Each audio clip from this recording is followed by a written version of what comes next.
picture these words, that's a Snapchat. Boomerang with the praise and the right back. Man, we higher than the sky, no turn back. If it be our last night, leave it all here. No fear, be clear, this is your year. Let go of anything that isn't God's steer. Visine with a dream, man, it's so clear. Yeah, so clear. And you know wherever you go, I'ma stick close, they gon' think we a duo. Bond so tight, hug it out like a sumo. And I never think twice, you the boss of my life, no, you go. And this world not down with us. They can try to limit faith, but it's down to us. Man, love so deep, not a game to us. When the blessings come down, man, the praise go up, yeah. Higher than the sky, your love me is deeper than the sea. Your grace is washing over me and calling me your own, your own. Higher than the sky, your love me is deeper than the sea. Your grace is washing over me and calling me your own, your own. We are your own.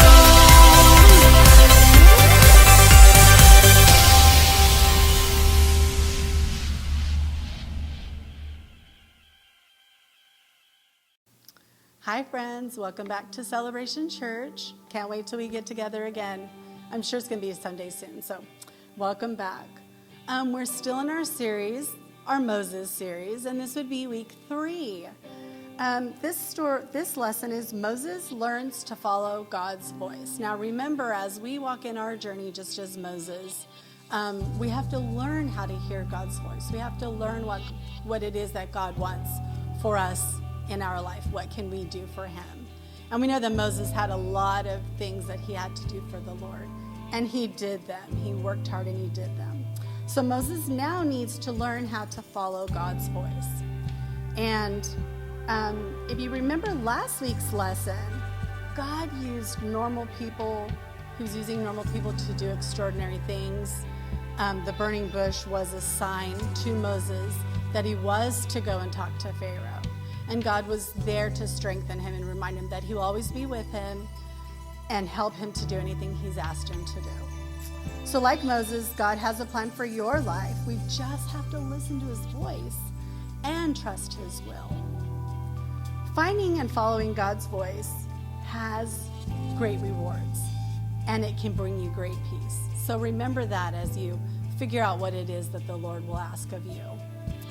And again, our story is Moses learns to follow God's voice.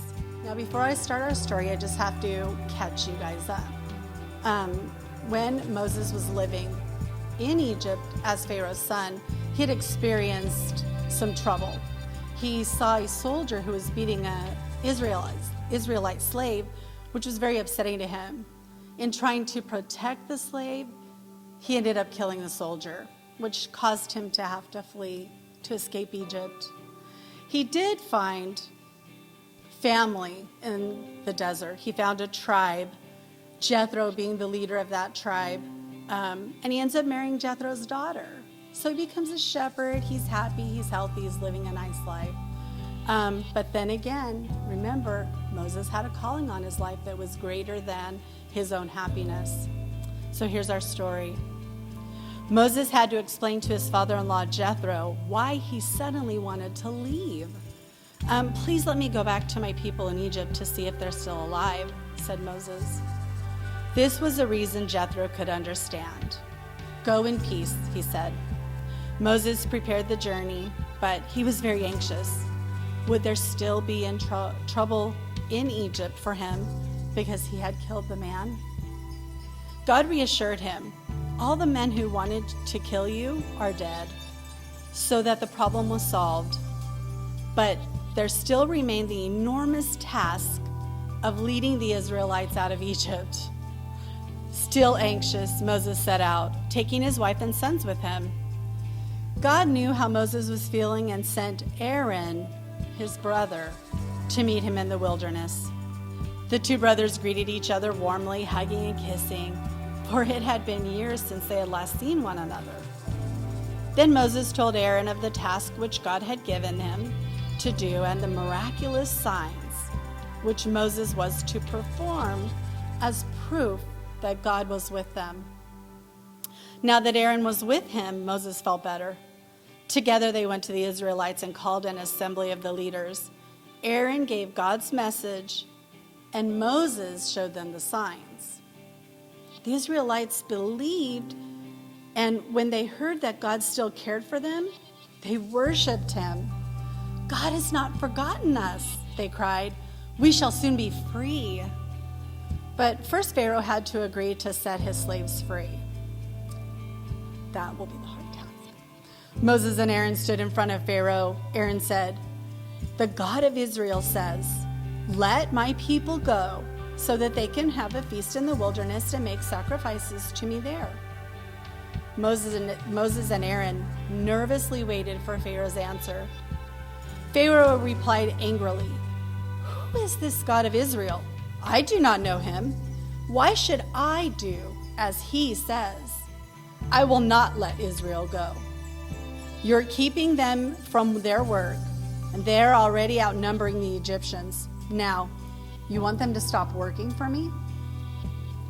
Pharaoh gave orders that the Israelites should be made to work harder than ever.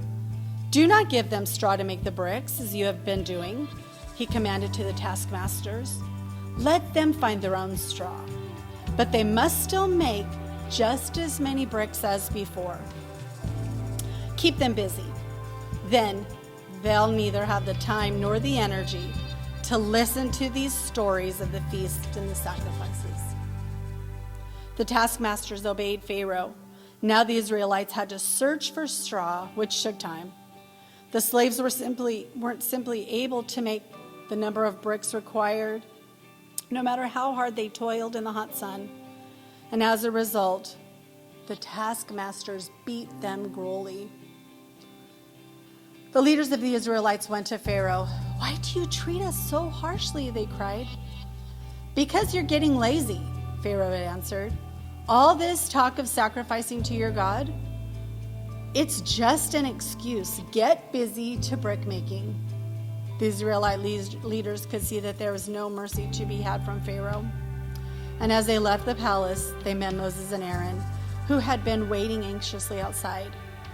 "God will judge you," the leader shouted angrily. "You have made things worse for us. Now we'll either die from overwork or be beaten to death." Moses prayed to God, "Why did you send me here? Since I came, Pharaoh is treating people worse than before, and you're not doing anything to save them." God replied, "You'll see what I will do to Pharaoh. Because of my strong hand, he will let my people go. For I am the God of Abraham and Isaac and Jacob. I promised them I would give them a land in Canaan. And go tell the people that I will keep my promise." Moses tried to give the people God's message, but they were suffering so much they just couldn't listen. Now, does that sound like us sometimes? When things get hard, we get shaken off of our path. We forget what God is asking of us. We want to take the easy way out. And the Israelites are at this place right here where they're just really downtrodden. But God has big plans for them. I'll see you next week.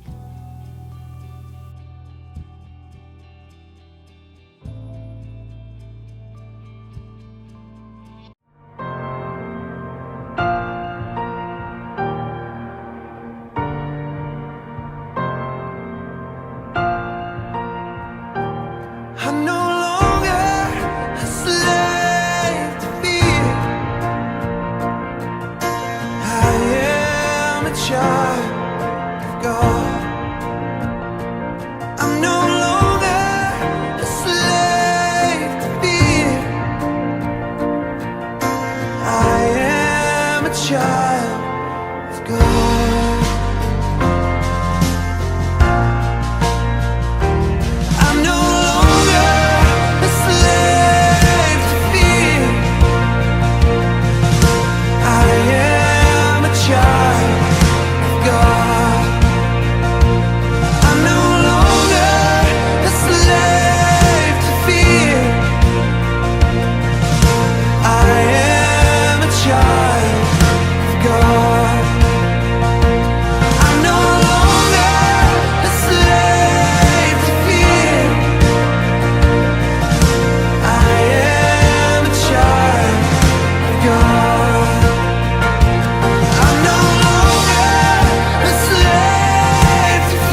'Cause I'm no longer